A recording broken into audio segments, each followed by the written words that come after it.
Hi and welcome everyone. I'm Brett Dunstan from Mining Green, and today I'm speaking to Øystein Rushfeldt, CEO of Nussir ASA, who are developing the world's first fully electric underground copper mine up in the north of Norway. It's electrification of the mining industry is something I'm really interested in, particularly underground. So I'm interested in hearing more from Øystein on what's going on up there. So welcome, Øystein, and thanks for joining us today. Thank you. So curious about your background and how you ended up working on this project, developing the Nussir project up in Norway. Yeah, I can describe it. It's obviously a long journey coming to such a decision, but mainly I have been working as a professional mining engineer or metallurgist for 34 years, and during the first 2/3 of that time, I've been working for multinational companies all over the world with assets in Norway, and I've been mainly heading their operations. And I've seen a lot of capital and goods traveling out of the country without making too much benefits in Norway.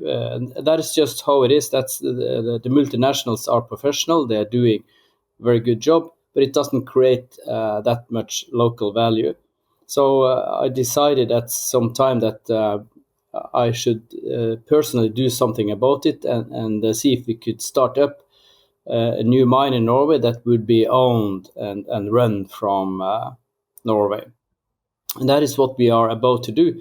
And since this is a difficult target anyway to make a regional or Norwegian mining company, then why not make it even more difficult and go all the way and see if we at the same time also can do things that hasn't been done before, and that can lead the way and sort of be a lighthouse for other mining enthusiasts around the world. And that is, I think, the most important goal that we all have, is to do something about the climate crisis.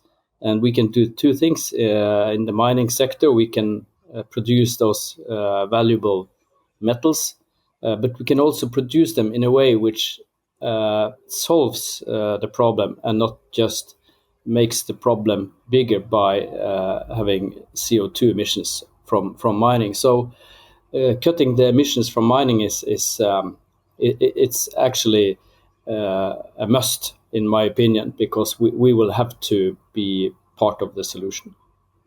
In Norway, like how big is it's hard to know from this side of the world. In Australia, we don't hear too much about Norway, but how big is the mining industry over there? Is it it's a fair bit going on? Mining in Norway. So the mining sector in Norway is smaller. It's medium sized. It's smaller than Finland and Sweden, and the simple reason for that is that it used to be very similar to the other Nordic countries, quite thriving up to 70s and towards 80s. But then the oil and gas industry just picked up all the attention, the people, the capital, and is for good reasons. And it has stayed like this for almost for 2 generations. But these days we are seeing that oil and gas is actually coming down. The production is less every year because the Norwegian Sea is it's in a late cycle. And Norwegian politicians have also realized that oil and gas is not there for the future. So other sectors are being looked at again, and mining is one of them. But it doesn't mean that it's easy. We are still having a very major oil and gas sector that we are competing with for people and cash. Right. So how is the development of the Nussir project progressing at the moment? You're going to plan? Yeah, we are. This year we are going according to plan. So we have passed the feasibility study level of a definitive study. We have done the previous pre-feasibility and the preliminary studies before that with gold and now with SRK. So we are doing detailed engineering currently, and we are preparing the financing. So that is taking almost all of our resources currently, and we do hope that we are financed and then can make the final go-ahead decision in the second half of this year. So we are well on our way to that. Yeah. And do you feel with being sort of a greener sort of mine that it'd be easier getting that finance than if you're just a sort of diesel, equipment sort of mine? Is that helping? Yeah, when we started talking to the capital markets already some years ago to get to know them and to prepare and be ready, the electrification, green mines, and the green shift was not discussed at all. It was not even mentioned, and capital markets.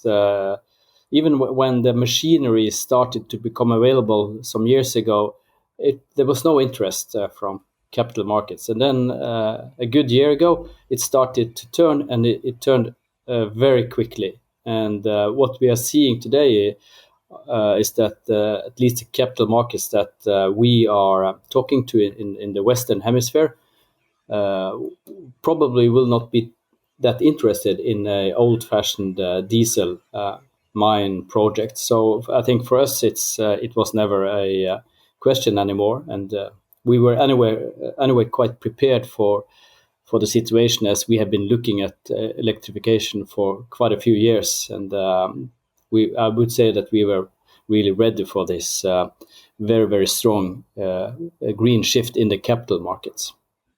So it was never a point that you were looking at developing the mine that not fully electric. Is always from inception was going to be, fully electric sort of.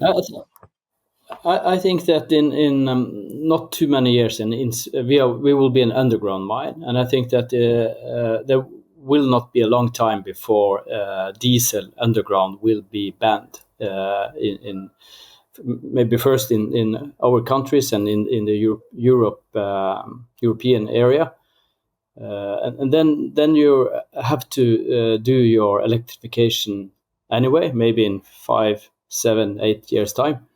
And then you will be behind. Then your infrastructure and your mining method will be all wrong, because it's not really made for electric operation. And know that we have made a decision. We know exactly what we need with regard to. We need a lot more power, cabling and chargers and the electric infrastructure. We'll need a lot less ventilation, which is good when you are in the Nordic area with cold winters and heating of ventilation and the sizing of ventilation. So we don't have to do a lot there. And I think that the mine itself will be different. There will be the mining methods will be adjusted to electrification, which is good to do from the very beginning, of course. Definitely makes sense to be able to design a greenfields mine as electric rather than trying to, have an existing mine and make electric sort of equipment fit. Will the mine be, taking a lot of the electricity from renewables? Will it be like 100% renewables? I've heard there's a lot of hydropower up towards where the mine is. Yeah, in our area in the north of Norway, we have excess amount of electric energy from almost exclusively from hydropower and some wind power, which means that the electrons are flowing out of northern Norway and not into the area, which also means that the power prices are very stable, low, below 3 cents per kilowatt hour. So we know exactly where the energy comes from, since there is practically no import. And I would guess that it's 97% hydro, and the remaining part some windmill farms. So it's indeed renewable. So you've got green power going in and using electric equipment, so it's about as green as you can get. Yeah, I think that in countries where you don't have this situation at all, where a lot of the electricity is coal fired, and if you buy the electricity from somewhere else in the world, from hydropower, it's not really coming from hydropower production. It's kind of a scheme where it's an economic transaction. And then it's a little bit different to actual produced local renewable. So I think that the world should focus not only on your ability to buy quotas, but also on your ability to have actual production in your area, to put up windmill farms or solar farms or have a hydro power, so that it's clear that your energy is for real, is regional, local, and and renewable. So you know it's coming from a local source. You know that it is renewable. I know that there's a number of mines in Australia that are setting up solar and wind and batteries and those sorts of things to have their own green electricity. So know what they've got. Yeah. So what are some of the challenges you've been having to deal with in making Nussir a fully electric mine? Yeah, I think that the main challenge is and has been all the way the price of the equipment. It's really expensive, and it is expensive to a degree where it's not viable. So if we would have to do all of that financing alone, I think that would have been too problematic. But in Norway, we have a state fund, Enova, and Enova is giving grants if you're a front runner, a true front runner doing something new in your area, which is either new in Norway or new internationally, and leading the way. In such cases, you can have up to 40 or 50% of your additional cost for electrification covered by a grant from this fund. And so it's a grant. It's not a loan or something we would have to pay back. It's a pure grant, and this makes the decision also financially viable. And of course, we have had very lengthy talks with the supplier of the machinery, if they also could be looking at our case as a showcase, and then from their side also take a part of this heavy burden and assist, so that we become a truly all electric mine, and that we also becomes a visiting area for new customers of this of the vendor. Yeah. It's definitely hard when you're the first or one of the first to use the equipment, and it's still there's not enough market for the prices to come down, and it hasn't been tested enough. So yeah, it's sort of a chicken and egg sort of thing, that you need to get more equipment out there for it to come down, but makes it hard for the front runners like yourself. I know you probably covered some of the benefits of going electric before, but anything else, any other big benefits that you see from going electric? Yeah, we just talked about the electric mine is a different mine, and the more you think about it, the more you dive into it, the more different it becomes. So what we are doing now is that our mine is a very traditional underground sub-level open stoping operation with this very thin ore body with a dip of 60 degrees. So there will be a lot of tunneling and a lot of ore drill drifts. That it will be massive amount of drill drifts, and in all mines they will be flat. There's no reason to do anything else, so they will be horizontal.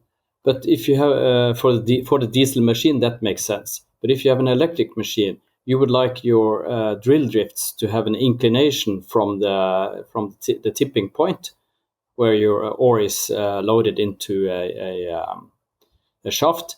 And then if you have this inclination all the way up to the area where you are producing and mucking up, or you will take it downhill with the load and you will regenerate electricity from the gravity position of the ore, which needs to go anyway to go downwards towards the loading point, and then go up again without load, and then using part of that energy, and then your battery might last 8 hours rather than 4 hours. So this is something you would never even think about in a diesel mine, but it makes a lot of sense in the electric mine. So the electric mine will be also physically different. And then when it comes to the bottom, you would avoid having very, very heavy trucks going up to your processing plants, because the trucks are trucking ore, but it's also trucking a lot of metal, which is a heavy load on batteries. So we will be doing all of that logistics with conveyor belts. It is expensive, but the conveyor belt is only conveying some rubber and all of the ore. And for an electric operation, that is quite important to avoid this transport of machinery. And with the price of electricity in northern Norway, that also makes sense. It's a little more of investments, but it will give you lower operational costs in the future, which is what most mines are actually living from, low OPEX and surviving. If you have you have a low capex and you get going, but you have a high OPEX, and then suddenly there is fluctuations in the copper price, and your mine is closed. So that is something we certainly would like to avoid. No, definitely, yeah, good to hear using the conveyors, because a lot of mines, at least here in Australia, is the decline haul to the surface, so it's electric equipment is a lot more challenging because it's having to do a lot more battery swaps and all that, so it's a harder barrier. So if you can actually design your mine where you can have conveyors so that you don't have to have those issues, then it's a lot easier. You might have you've really got much higher capex up front, but be a lot cheaper going forward. Yeah. We did have some years ago we had a spiral version of the mine with a lot of traffic and this spiral ramps. That is all gone now, so there is no such thing. It's all the main decline and the main transport level and some of the access levels are all straight to cater for conveyor belts most of the places, and then we will see if we can have some flexibility with the use of conveyor belts. And we will use a number of smaller crushers, semi-mobile crushers, and the crushers will pick up ore from the ore passes automatically without any handling, because handling is costly when you have costly electric machines, and then bring it to the main conveyor belts system automatically.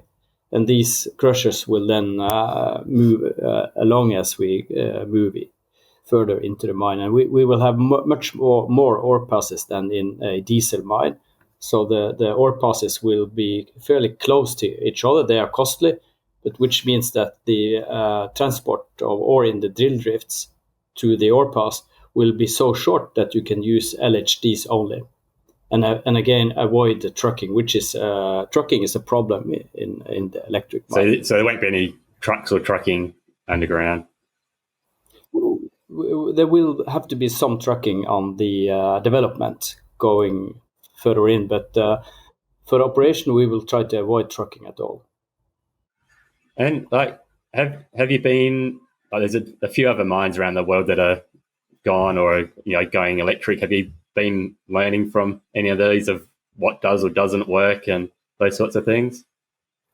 Yeah, we have had very lengthy talks with Borden Mine in Canada.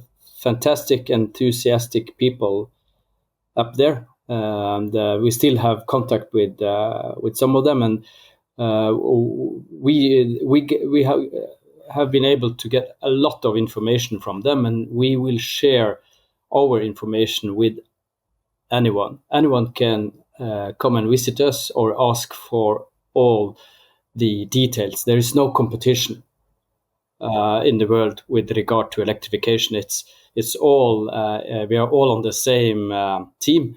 The whole mining sector needs to electrify, and we can only help. And when we also have this help from the Norwegian state, we are obliged to share. That's the reason for giving us the grant, is that we should share all our experience and then have this ripple effect. You have these rings in the water spreading out. So that is the whole idea, that we talk to people that are looking at the same thing, and we are open to give out everything that we learn. Sort of collaborating, share the knowledge, because a lot of people don't really, they're not used to electric equipment or electric mining and how that works. So the more you can share, the better. Because I know, like here in Australia, we've got Electric Mining Consortium that sort of fosters that between mining companies and OEMs, and there's different groups I know elsewhere around the world that try to have help foster that sort of collaboration. So the more we can get, the better. Read that you've on the equipment, the OEM front, you've partnered with Epiroc. That's right. So what was the reason with going with them over like a Sandvik, or I suppose Sandvik's probably the only main one? Yeah, we have been talking to a number of vendors, and we are still talking to some of them on the parts of the equipment that is still out for decisions.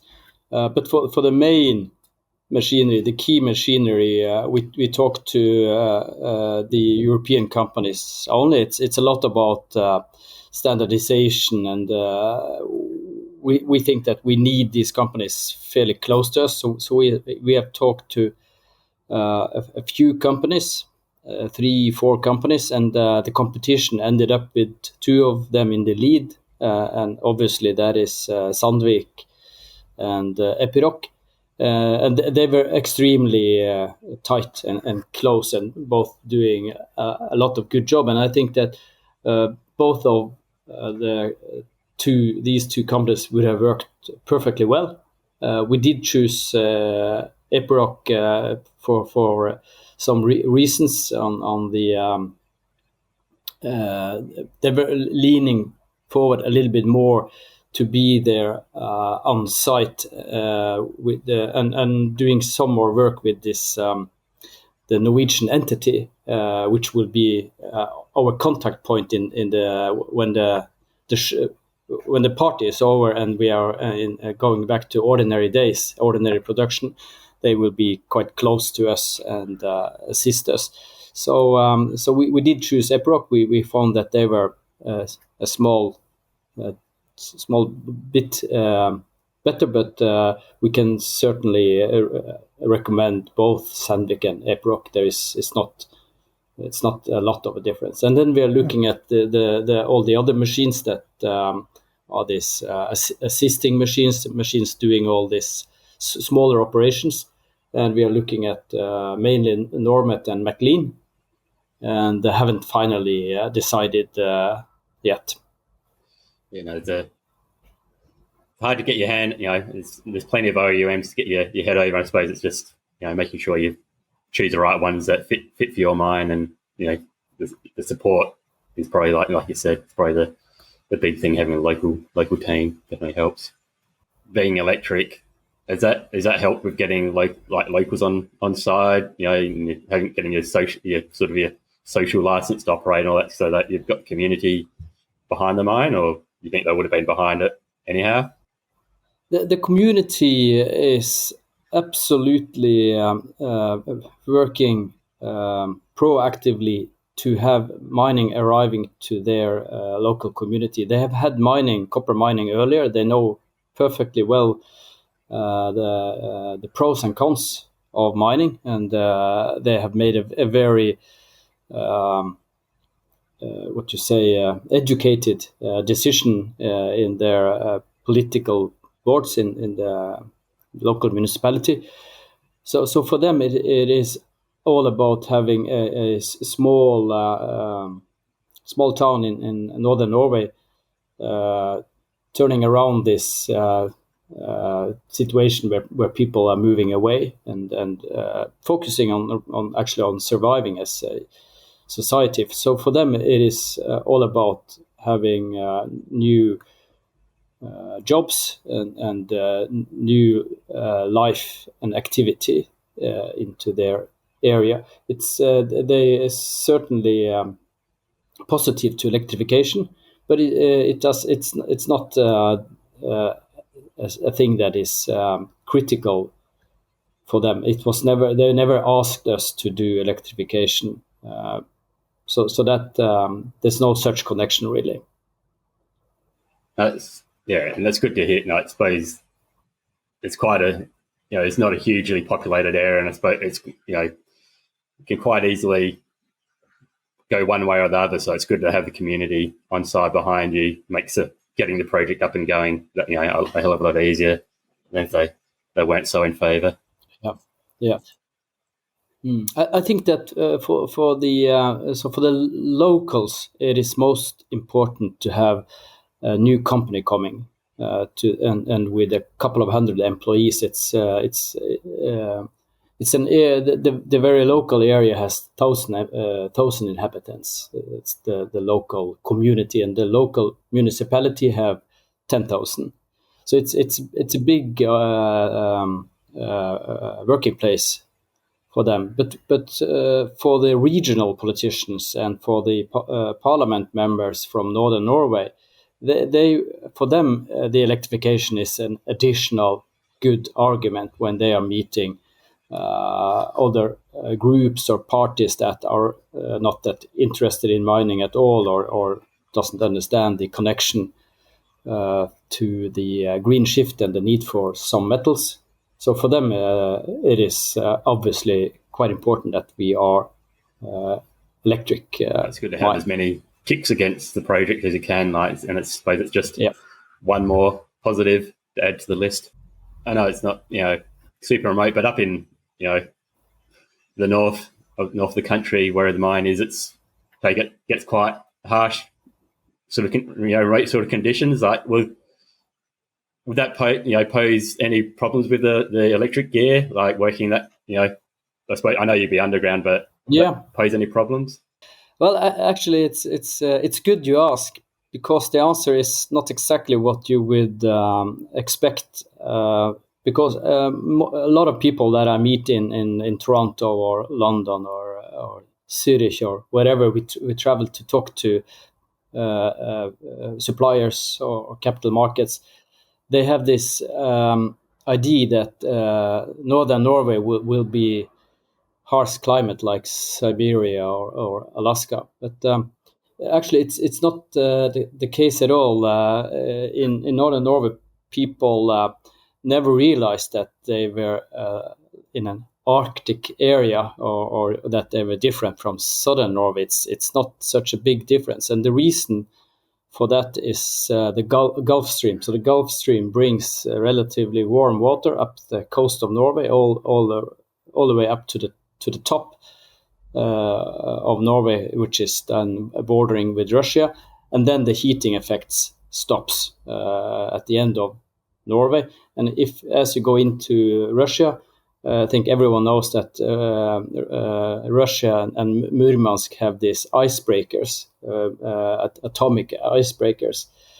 But just to compare the situation where you need fantastic, huge icebreakers in Murmansk, which is not too far away from us, in Repparfjord, where the plant is being built and where the shipment of concentrate will happen, there is no ice in the fjord at any time during the year. So it's an ice-free fjord all year round.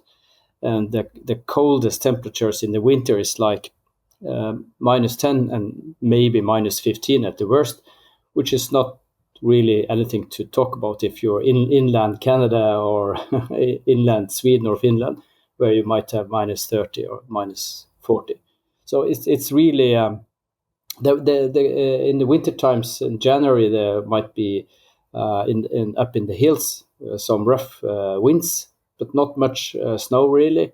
So people in this area, we have quite a few cities, oil and gas hubs, and these cities have everything you find also in Oslo or Stockholm or Helsinki, and cultural houses and the modern life. And we have within 1 hour drive, we have 3 airports from the site.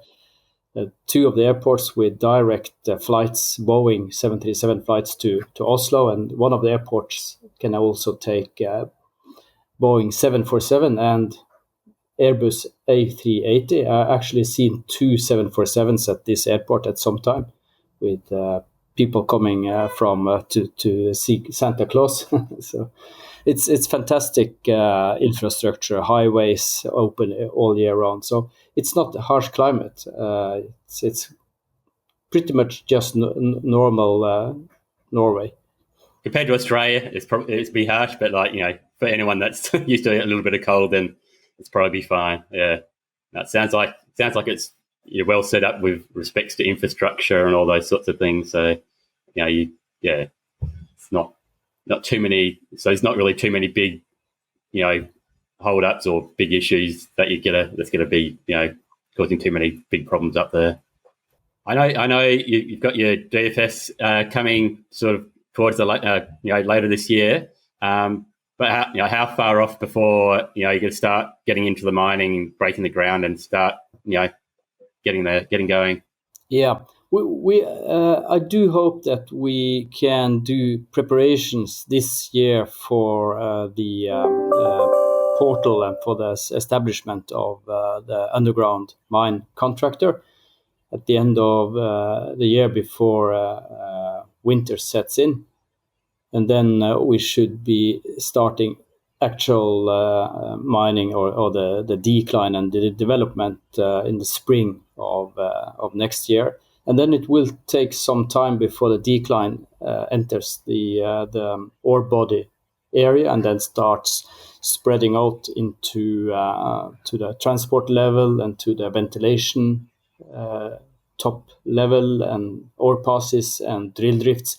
So that all of that would take about 2 years, and the electric machinery will enter into operation gradually during those 2 years, and then going into an operational phase, which should be at that time all electric. So it because there are delivery times on some of these equipment will have quite long delivery times.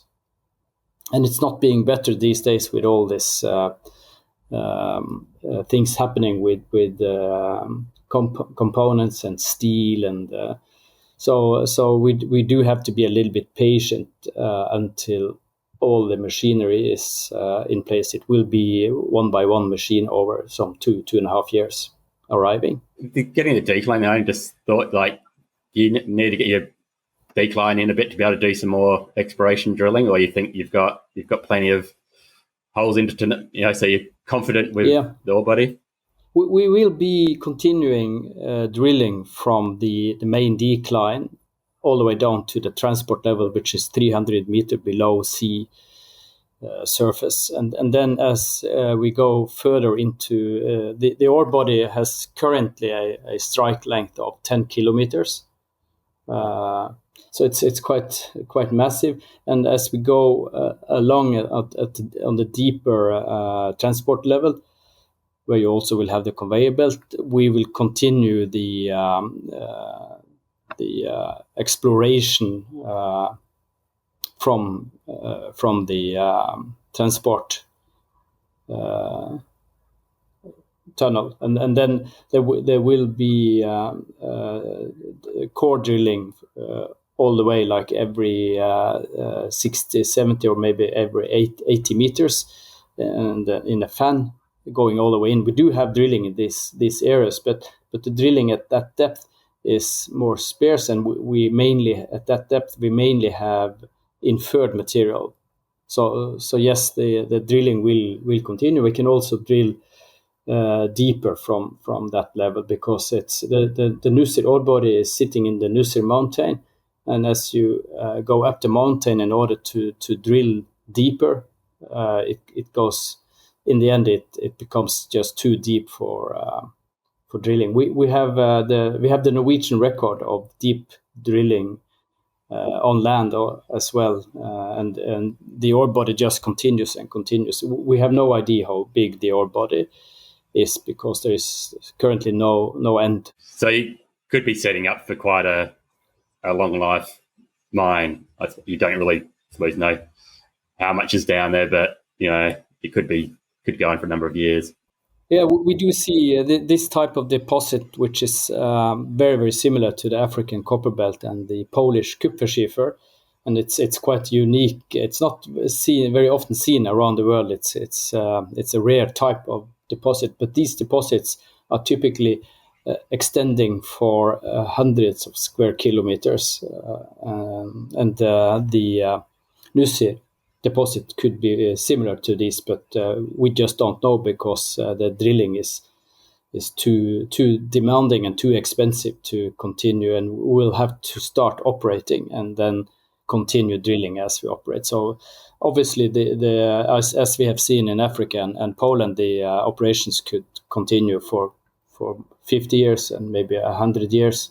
So most of the companies I've worked with in Norway have had their 100-year birthdays anyway, so it's quite possible. So the plans have you got in your feasibility studies at the moment? Like, what sort of production mine life you've got on that at the moment? The production, we do have a tailings permit at 2 million tons per year, so that is the maximum we could do currently. If the mine should exceed those volumes, we would have to renew our permit, and that's not going to happen It's a hard process. It's a very, very lengthy process, so it's not going to happen in the first few years. So I do think that we will see Nussir operating between 1.8 and at the maximum 2 million tons per year. So okay, great to hear. Good luck getting into it and seeing what's down there. But I think that's pretty well everything I think I've got at the moment. So I don't know if there's anything that you think I missed, and anything else you might want to add that we missed out.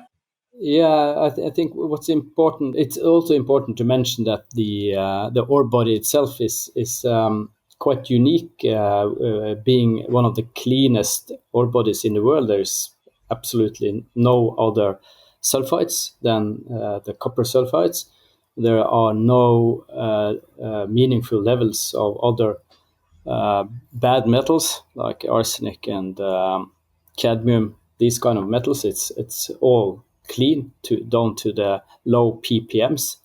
So it's also during the process, it's also producing one of the highest grade concentrates in the world markets. So we have seen testing of the ore body going all the way up from around 45% copper in the concentrate up to 62% copper in concentrate at 96% recovery, which is, according to SGS Lakefield in Toronto, is a world record. So it's a fantastic ore body, and we should take very well care of it and produce it with the most environmental friendly methods in the world, so that it all goes well together, being a clean ore body, being produced in a clean way, going to the cleanest smelters in the world, producing copper metal that is cleaner than anything the world have seen so far, and then doing our small part. And if we can inspire others to do similar, then that is even more important than our production of metal. Thank you.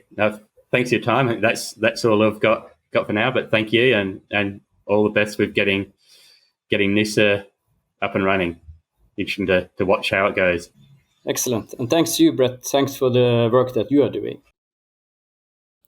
Thanks for tuning in to Mining Green, where we share inspiring stories of how the mining industry is leading the way to a net zero future. Don't forget to subscribe down below, and please feel free to leave any feedback you might have in the comment section below. Until next time, see you then.